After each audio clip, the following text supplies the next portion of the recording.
மாதம் 6ஆம் தேதி சென்னை ராபின்சன் பூங்காவில் திராவிட முன்னேற்றக் கழகம் அறிஞர் பேரறிஞர் அண்ணாவால் தொடங்கப்பட்டது. 1977 எம்ஜி ராமச்சந்திரனால் அனைத்து இந்திய அண்ணா திராவிட முன்னேற்றக் கழகம் தொடங்கப்பட்டது. இப்படி இந்த சுதந்திர இந்தியாவில் எண்ணற்ற எண்ணிலடங்காத கட்சிகள் தொடங்கப்பட்டிருக்கிறது. அத்தனை கட்சிகளும் இந்த மண்ணில் தேர்தலில் போட்டியிட்டிருக்கின்றன. எங்கள் பெற்றோர்கள் நீங்கள் அத்தனை பேருக்கும் வாக்களித்து அதிகாரத்தை கொடுத்திருக்கிறீர்கள். ஆனால் எங்கள் பெற்றோர்கள் இங்கே நின்று கேட்டுக்கொண்டிருக்கிற எங்கள் அக்காமார்கள், எங்கள் அம்மாமார்கள், எங்கள் அண்ணன்மார்கள், நீங்கள் ஒரு சத்தியத்தை, ஒரு செய்தியை உங்கள் உள்ளத்தில் உள்வாங்க வேண்டும். இந்த சுதந்திர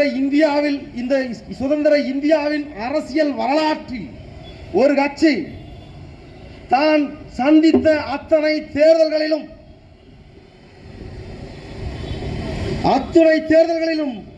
தன்னுடைய வேட்பாளர்களை நிறுத்திய ஒரு கட்சி.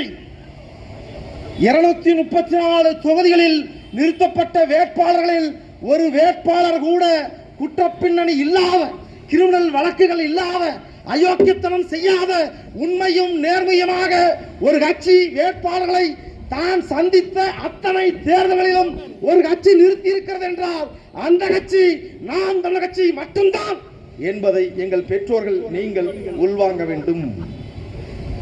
இதை நாங்கள் சொல்லல, சீமானின் தம்பிகளோ பெருமைக்காக நாங்கள் சொல்லல, இந்திய தேர்தல் ஆணையம் இதை பதிவு செய்கிறது.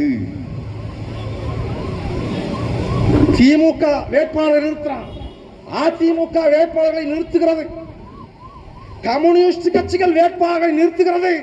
ஆனால் அத்தனை கட்சிகளிலும் வேட்பாளர்கள் வல்லமாரி பையன், முடிச்சு வைக்க பையன். ஆனால் ஒரு கட்சி மட்டும் படித்தவர்களை, இந்த மண்ணையும் மக்களையும் நேசிக்கக்கூடியவர்களை வேட்பாளராக நிறுத்தி களம் காண்கிறது என்றால் அது எங்கள் அண்ணன் செந்தமிழன் சீமானின் நாம் தமிழர் கட்சி மட்டும்தான்.